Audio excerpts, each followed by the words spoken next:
এক সৈনিক একবার তার স্ত্রীর কাছ থেকে বিদায় নিয়ে যুদ্ধে গেল। তখন তার স্ত্রী গর্ভবতী। যাবার সময় সে স্ত্রীর কাছে 30,000 স্বর্ণমুদ্রা রেখে গেল। এরপর বহু বছর কেটে যায়, যোদ্ধার ফেরার নাম নেই। অবশেষে দীর্ঘ 29 বছর পর সে বাড়ি ফিরে আসে। ঘোড়া থেকে নেমে সৈনিক বর্শা নিয়ে ঘরের দরজায় আঘাত করলে এক টগবগে যুবক বেরিয়ে আসে। যুবক আগন্তুকের হাতে বর্শা দেখে বলল, হে আল্লাহ, দুশমন, তুমি আমার বাড়িতে হামলা করতে এসেছ? লোকটি এ কথা শুনে তাজ্জব বনে গেল। বলে কি এই যুবক, আমার বাড়ি এটা, অথচ সে কিনা আমাকেই ডাকাত বলে অভিহিত করছে। বীর সৈনিক গর্জে উঠে বলল, কে তুমি? তোমার সাহস তো কম নয়, আমার বাড়ির অন্দরে ঢুকে আমাকেই ডাকাত বলছ? এ কথা শুনে যুবকের চোখ ছানা বড়া হওয়ার এই অচেনা অজানা বুড়ো দেখে উড়ে এসে জুড়ে বসার মতো কথা বলছে। এভাবে কথা কাটাকাটির এক পর্যায়ে একজন আরেকজনের উপর ঝাঁপিয়ে পড়ল। বেঁধে গেল তুমুল লড়াই। কেউ কাউকে ছাড়ার পাত্র নয়। তাদের লড়াইও হুঙ্কারে পাড়ার সব লোক এসে জড়ো হলো এবং কোনো মতে তাদের থামাতে সক্ষম হলো। এবার সবাই যুবকের পক্ষ নিল। যুবক ক্ষিপ্ত হয়ে বলল, একে কাজীর দরবারে সুপর্দ না করে কিছুতেই ছাড়ছি না। লোকটিও হুঙ্কার ছেড়ে বলল, এই দুশ্চরিত্র ছেলেকে আমি বিচারালয়ে নিয়ে যাব, সেখানে যা হবার তাই হবে। প্রতিবেশীরা লোকটির দৃঢ়তা দেখে দ্বিধাদ্বন্দ্বে পড়ে গেল। তারা বলল, ভাই, আপনি বোধহয় বাড়ি চিন্তা ভুল করেছেন। এই বাড়ি ওদেরই, ওরা বহুদিন ধরে এখানে আছে। লোকটি বলল, হতেই পারে না, আমি ঠিক চিনেছি, এ বাড়ি আমার, আমি তো অমুক গোত্রের সর্দার। তখন বাড়ি থেকে এক মহিলা বেরিয়ে এসে বলল,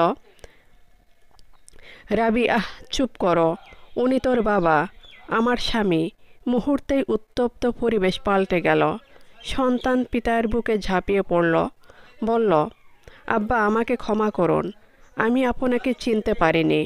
লোকটিও ছেলেকে না চিনে নানা কথা বলায় লজ্জা পেল।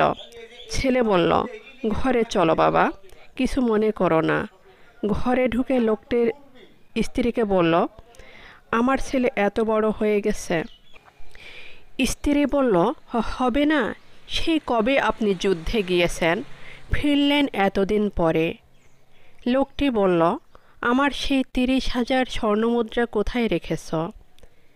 এবার লোকটি একটি থলে এগিয়ে দিয়ে বলল, এখানে আরও 40,000 স্বর্ণমুদ্রা আছে, একসাথে রাখো।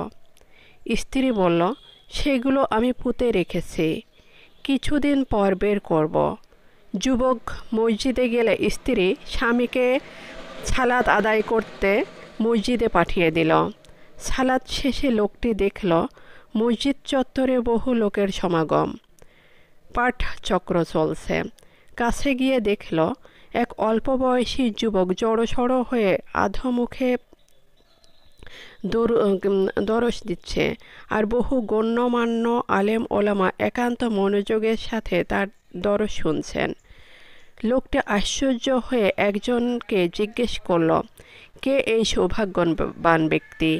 লোকটি বলল, তিনি হলেন মদিনা নগরীর সবচেয়ে বড় ফকির ইমাম রাবি আতুর রাদিয়াল্লাহু আনহু সালাম। বাবা ছেলের পরিচয় পেয়ে যার পর্নায় খুশি হলেন। হৃদয়ের দুকুল ছাপিয়ে আনন্দের বন্যা বেয়ে গেল। তিনি প্রাণ ভরে ছেলের জন্য দোয়া করলেন ও আল্লাহর শুকরিয়া আদায় করলেন। বাড়ি ফিরে স্ত্রীকে বললেন, আজ আমি তোমার ছেলেকে এমন অবস্থায় দেখেছি যে অবস্থায় কেউ তার ছেলেকে দেখেনি। সত্যিই আমি সৌভাগ্যবান। স্ত্রী তখন হেসে বলল, আপনি এই 30,000 মুদ্রা চান না এই ছেলেকে চান? আপনার রেখে যাওয়া 30,000 স্বর্ণমুদ্রা দিয়ে আমি এই সোনার ছেলে গড়েছি। আপনি খুশি হয়েছেন? তিনি বললেন, আজ আমার খুশির সীমা নেই। তোমার মতো মহিষী মা যার আছে তার এমনটি হওয়া তো স্বাভাবিক। আমার কষ্টে অর্জিত অর্থ তুমি হকের পথেই ব্যয় করেছ। আল্লাহ তোমাকে এর উত্তম প্রতিদান দান করুন।